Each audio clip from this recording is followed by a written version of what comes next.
আসসালামু আলাইকুম সবাইকে। তো গত সপ্তাহের আগের সপ্তাহে রাজশাহী সিটি হাটে গিয়েছিলাম আমরা। তো ওই সময় আমার এক ভাই ঢাকার বলেছিল যে তার একটা 11 মণ বা 10 মণ প্লাস একটা গোস্তের ওজনে গরু লাগবে কোনো একটা কারণে। তো কিছু গরু দেখতে বলেছিল এবং দরদাম করতে বলেছিল, সে অনুযায়ী আমি আমার এক পরিচিত ব্যাপারীর কাছে গিয়েছিলাম। তো উনি এই গরুটা বের করে দেখিয়েছিল আরেকজনের। তো গরুটা বিশাল ছিল, 10-11 মণ গোস্তের ওজন বলা হয়েছিল। তো এই গরুটা দেখছিলাম, সাদা ধবধবা কালারের এই গরুটি অস্ট্রাল গরু, অস্ট্রাল বা ফ্রিজিয়ান ক্রস। তো গরুটা বিশাল ছিল। তো আমার সাথে আমার ভাই গিয়েছিল, তো মামাতো ভাই, তো সেও ছিল আমাদের সাথে, গরুটা দেখছিল। তো গরুটা দেখানো হলো। তো আমরা গরুটার হাইট দেখলাম, সবই দেখলাম। তো সে কিন্তু প্রায় 6 ফিট লম্বা, দেখেন তার সাথে ডিফারেন্সটা কতটুকু। গরুটা কিন্তু নিচু হয়ে আছে, তো অনেক লম্বা এবং অনেক উঁচু গরু বলা যায়।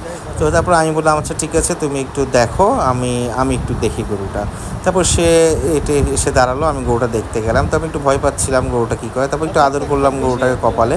তো এরপর যখন হলো, গরুটা একটা দিল দৌড়ানিতে পাশে একটা গরুর উপরে প্রায়, এবং গরুর ব্যাপারীর উপর প্রায় লাফিয়ে পড়লো। আসলে এরা তো আসলে বুঝে না সামনে যা আসবে তাই। তো অন্যান্য গরু থেকে গরুটা আসলো অনেক বড় জাতের ছিল। তো যেটা হলো সেটা হলে গরুর পরে দামাদামি ব্যাপারে কথা বললাম। তো এটা জবাইয়ের উপযুক্ত অবশ্যই। তো দাঁত বলছিল 4 দাঁত, তো আমার কাছে মনে হয়নি 4 দাঁত, 2 দাঁত প্লাস হতে পারে। দাঁত দেখার স্কোপটা ছিল না, এত লাফালাফি কুদাকুদি করছিল। দেখুন গরুটা কত লাফালাফি কুদাকুদি করছিল। আর এমনিও অনেক গরু যে কোনো সময় যে কোনো অঘটন ঘটতে পারে। 2,50,000 টাকার মতো আমার টার্গেট ছিল এটাকে বলবো, যেহেতু আমাকে, যে আমি তো আর নিব না, যিনি নিবি তিনি ওনার বাজেট অনুযায়ী। তো ওনারা 3,10,000 টাকা চেয়েছিল গরুর দাম সর্বনিম্ন, মানে এর নিচে ওরা দিতে পারবে না। তারপর একটু দামাদামি করার পর পরিচিত ব্যাপারী, এই যে যিনি দড়ি নিয়ে দাঁড়িয়ে আছে উনি আমার পরিচিত ব্যাপারী, ওনার রাতিন ভাই। তো সেটা হলো যে আপনার 2,80,000 পর্যন্ত আমাকে লাস্টে বলেছিল। তো আমি 2.5 লাখ টাকা ওনার পক্ষ থেকে বলেছিলাম। পরবর্তীতে ওনার সাথে ফোনেও কথা বলে দিয়েছিলাম, কী হয়েছিল সেটা ওনারা জানে ভালো। তবে যতদূর জেনেছি গরুটা পরবর্তীতে আর ওনার কাছে সেল করা হয়নি। তো ওনারা 2,65-70 মনে হয় গরুটা পরবর্তীতে বেচেছে, কারণ 2,80 লাস্ট বলে দিয়েছিল আমাদেরকে। তো আসলে হাটে গেলে এরকম দরদাম করেই আপনাকে গরু নিতে হবে। বিশাল গরু ছিল এটা, এই ফ্রিজিয়ান জাতের।